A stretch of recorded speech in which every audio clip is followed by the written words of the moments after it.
আসসালামু আলাইকুম। সাদিয়া রান্নাঘরে আপনাদেরকে স্বাগতম।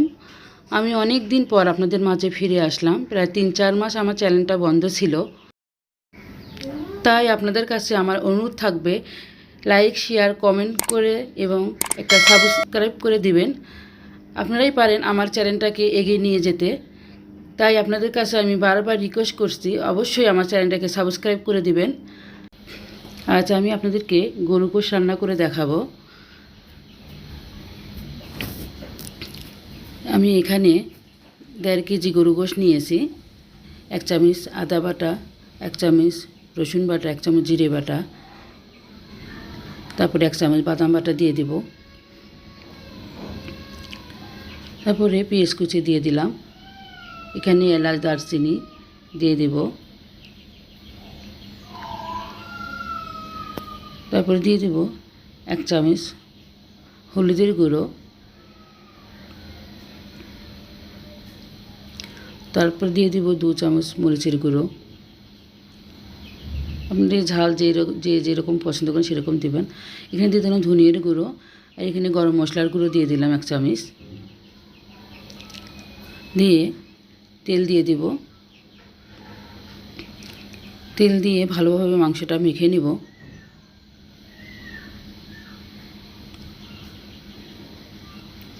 মাংসটা মাখানো হয়ে গেছে। আমি একটা প্যানে বসিয়ে দিয়েছি পেঁয়াজ দিয়ে, তারপর তেল দিয়ে দিলাম। দিয়ে পেঁয়াজটা ভালো করে ভেজে নেব লাল করে।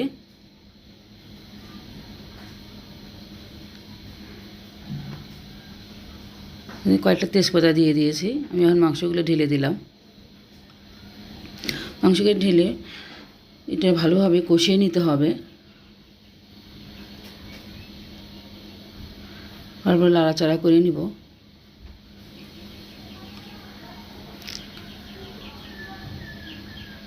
নাড়াচাড়া করে নিয়ে আমি এই মাংসটা কিন্তু আমি কোনো পানি ব্যবহার করব না। মাংসের থেকে একটা পানি বের হয়, এটা দিয়ে আমি কষিয়ে নিব। জালটা আপনারা মিডিয়ামে রাখবেন, তাহলে মাংসটা তাড়াতাড়ি সিদ্ধ হয়ে যাবে আর পানিও লাগবে না। এই যে মাংসটা থেকে পানিটা দেখছেন অনেকটা পানি বের হয়ে গেছে, এই পানিটা দিয়েই কষানো হয়ে যাবে। আমি একটু নাড়াচাড়া করে নিয়ে আবার ঢাকনা দিয়ে ঢেকে রাখবো প্রায় আধা ঘন্টার জন্য।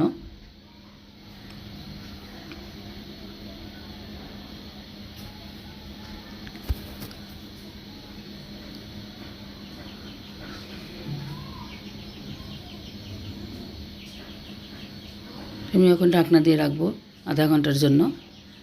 আধা ঘন্টা পর ফিরে আসলাম। দেখতেই পাচ্ছেন মাংসটা একদম কষানো হয়ে গেছে। আমি কিন্তু কোনো পানি ব্যবহার করি নাই এখনও। এটা নাড়াচাড়া করে নিয়ে এরপর আমি পানি দিয়ে দেব মাংসটা হওয়ার জন্য। পরিমাণ মতো পানি দিয়ে দিলাম। মাংস বেশি ঝোল রাখবো না, মাখা মাখা থাকবে।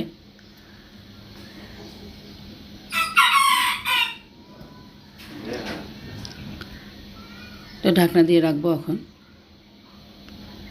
প্রায় 20 মিনিট আমি আবার জাল করে নিয়েছি। তারপরে এখানে পেঁয়াজ ভেজে নিয়েছি। পেঁয়াজটা আমি দিয়ে দেবো মাংসের মধ্যে। মাংসটা হয়ে গেছে, এর মধ্যে পেঁয়াজটা দিয়ে দিলাম। পেঁয়াজটা দিলে মাংসের স্বাদ দ্বিগুণ বেড়ে যায়। আমার কাছে খুব ভালো লাগে। আপনারা এইভাবে পেঁয়াজ ভেজে দিয়ে দেখবেন, খেতে খুব এক সুন্দর লাগে, একটা দারুণ একটা ফ্লেভার আসে। এজন্য আমি পেঁয়াজটা ভেজে দিই। সবসময় জন্য আমি গরু মাংস রান্না করলে এই কাজটা করি। রান্নাটা হয়ে গেছে। আমি এখানে মুরগি গোশ রান্না করব, এই জন্য আদা রসুন বাটা, জিরে বাটা দিয়ে ভালোভাবে মশলাটা কষিয়ে নিব। আমি এটা আগেই দেখাইনি। চিকেনের কারি আপনারা তো সবাই দেখেছেন, আমি কয়েকটা রান্না দেখাইছি, এটা আমি পুরোটা দেখাইলাম না আপনাদেরকে। এটা ময় মশলা কষাই নিয়ে মাংসটা ভেজে রেখেছিলাম। আলু, আমার মেয়ে আলু খেতে পছন্দ করে, এই জন্য ওর জন্য 2টো আলু দিয়ে দিয়েছি। দিয়ে ভালোভাবে ভেজে নেব মাংসটা ময় মশলাটা দিয়ে। তারপর এর মধ্যে এখন পানি দিয়ে দেব।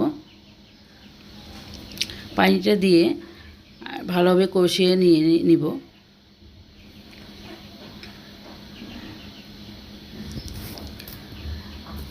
এখন আমি পানি দিয়ে দিচ্ছি।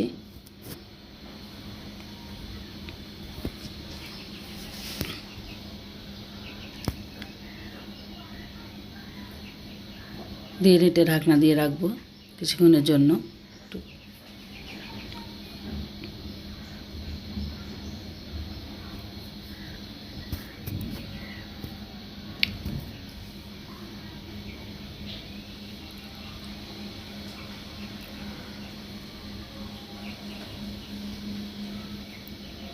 এই ঝোলটা দিয়ে দিলাম।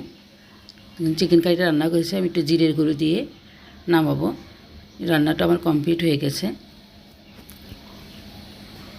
আমি একটু পোলাও রান্না করব আজ।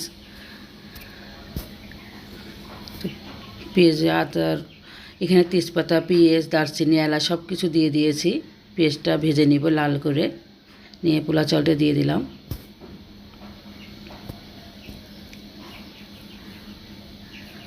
একটু ভাজা ভাজা করে নিব চাউলটা দিয়ে। পোলাও রান্নাও আমি দেখিয়ে দিয়েছি আপনাদেরকে, এই জন্য পুরোটা দেখাইলাম না, অল্প অল্প করে দেখাইছি। স্বাদ মতো লবণ দিয়ে দিলাম। চাউলটা কষানো হয়ে গেছে, আমি এর মধ্যে এখন পানি দিয়ে দেব।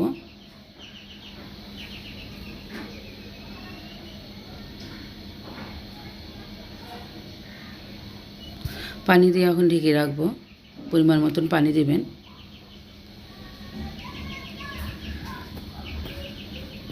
পোলাও রান্নাটা আমার হয়ে গেছে কমপ্লিট, দেখতে পারছেন একদম খুব সুন্দর হয়েছে, ঝরঝরে, একটার সাথে একটা লাগে নাই, দেখেই বুঝতে পারছেন আপনারা। আমি এখানে 1.5 কেজি চাউল নিয়েছি।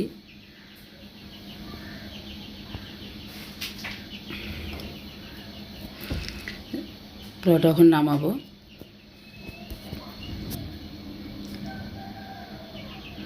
পরিবেশন করতেছি, আমার ছেলে মেয়েরা, আমার হাজব্যান্ড খেতে বসে গেছে।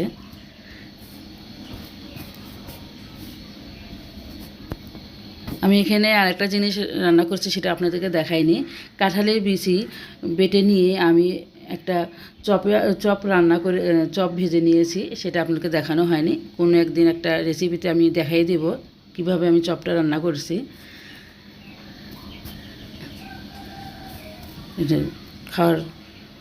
সবাই খাওয়া শুরু করে দিচ্ছে। আপনারা অবশ্যই আমার চ্যানেলকে সাবস্ক্রাইব করে দিবেন এবং আমার চ্যানেলের পাশে থাকবেন। আপনাদের একটা লাইক, একটা শেয়ার আমার এই চ্যানেলকে অনেক দূর নিয়ে যেতে সাহায্য করবে। আজ এই পর্যন্তই, খোদা হাফেজ।